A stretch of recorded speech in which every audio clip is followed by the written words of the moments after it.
I'll never forget the sound of my phone vibrating against the nightstand at 1:14 a.m. My first thought was dread. Calls at that hour never bring good news. When I saw the caller ID, Ethan, my best friend since college, my chest tightened. Pick up, man. Please pick up. His voice was frantic, low, almost trembling. Ethan? What's going on? My throat was dry. There was a pause, too long. I heard the hum of traffic in the background. He was outside somewhere. Then he exhaled, shaky. David, I need to tell you something. I don't even know how to say this. I saw her. I saw Claire. She's not where she told you she'd be. My stomach turned to lead. Not where she told me she'd be. The words cut deeper than if he had screamed. Claire had said she was going to her sister's to help with the new baby. She even kissed me goodbye, smiling the way she always did, brushing her hand against my cheek as if she were leaving for war, not just a weekend away. I believed her because I wanted to. Because trust was supposed to be the glue of our marriage. But Ethan's voice carried a truth I wasn't ready for. She's at the Marriott by the highway. Room 312. I saw her go in. And she wasn't alone. The room spun. I sat on the edge of the bed, clutching the phone so tightly my knuckles ached. You're sure? My voice cracked, pathetic. I wish to God I wasn't. I hung up and just sat there, staring at the dark wall.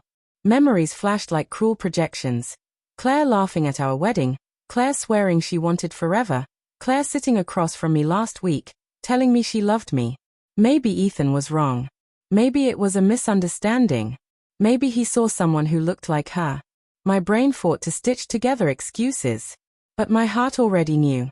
That's why the air felt heavier, why my pulse thundered in my ears.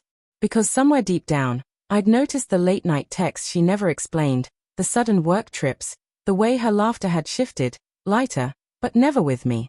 I hadn't wanted to see it. I don't even remember starting the car.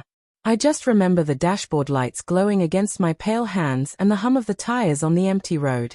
Every mile closer to that hotel felt like peeling back a bandage, exposing raw flesh beneath. What if Ethan was wrong? What if I stormed in and destroyed everything for nothing? But what if he was right? I gripped the wheel until my hands hurt, whispering to myself, don't fall apart. Not yet. The Marriott's lobby was too bright, too clean, smelling faintly of citrus and bleach. I walked to the front desk like a man sleepwalking. The clerk barely looked at me when I asked for room 312. My voice didn't even shake. I told her I was surprising my wife. That was the cruelest part. I didn't even have to lie. The elevator doors closed around me, suffocating in their silence. By the time they opened, my chest felt like it was caving in. Room 312. The numbers glared at me from the plaque. My hand hovered over the handle, trembling. And then I heard it. A laugh. Not just any laugh, her laugh. Muffled, but unmistakable. Followed by a man's voice, low and intimate. My knees almost buckled. I didn't knock. I couldn't. My body moved on its own, and before I realized, I'd swiped the door open with the spare card Ethan had shoved into my palm when he met me outside. The scene froze in front of me like a nightmare I couldn't wake from. Claire, my Claire, sat on the edge of the bed, her hair tangled, her blouse half open. A man stood in front of her, buttoning his shirt. The world fell silent except for the pounding of my heart. David, Claire gasped, scrambling to her feet. This isn't. Don't. I cut her off. My voice was sharp, foreign even to me. Don't you dare insult me with a lie right now. Her lips trembled. She reached out, but I stepped back. The man avoided my eyes, shame written across his face. I wanted to punch him. I wanted to break him into pieces. But the weight of betrayal wasn't his alone. It was hers. And that realization was worse than any violence I could have unleashed. Back in the car, I didn't remember leaving. I didn't remember her cries following me down the hallway, or Ethan's hand gripping my shoulder outside, steadying me as the night air burned my lungs. All I remember was the silence in the car as I sat there, staring through the windshield at nothing. Ethan finally spoke, voice low. I didn't want to be the one to tell you. But you had to know. I nodded numbly. Yeah. But knowing didn't bring closure. It brought chaos. Love and hate, rage and longing, grief and disbelief, all crashing together in a storm I couldn't name. Claire tried to call. Dozens of times. Each vibration felt like a knife against my ribs. I didn't answer. I couldn't hear her voice without breaking. Ethan sat in silence, letting me breathe, letting me crumble. Finally, he whispered, "You're stronger than this. Don't let her destroy you." I wanted to believe him. But in that moment, I felt hollow, like she had reached inside and taken every part of me that mattered. 2 days later, a knock came at my door.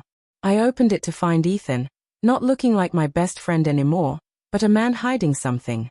His eyes avoided mine. His jaw clenched. "David, there's something else, something I should have told you earlier." The world tilted. "What?" He swallowed hard. "That man in the hotel room, it wasn't random. I know him. He's my brother." The words detonated inside me. His brother. I stumbled back, staring at Ethan. Betrayal layered on betrayal. My best friend had known. Maybe not the details, maybe not until that night, but he'd kept part of the truth from me. Trust shattered again, splintering into pieces too small to ever mend. I closed the door in his face. I didn't scream, didn't rage. The silence was worse. Because betrayal doesn't always end with fire and fury. Sometimes it ends with ashes, quiet, suffocating, irreversible. And as I sank onto the floor, the weight of it crushed me. My wife. My best friend. His brother. The people I trusted most had burned my world down. And all I could do was sit in the ruins, wondering if I'd ever find my way out.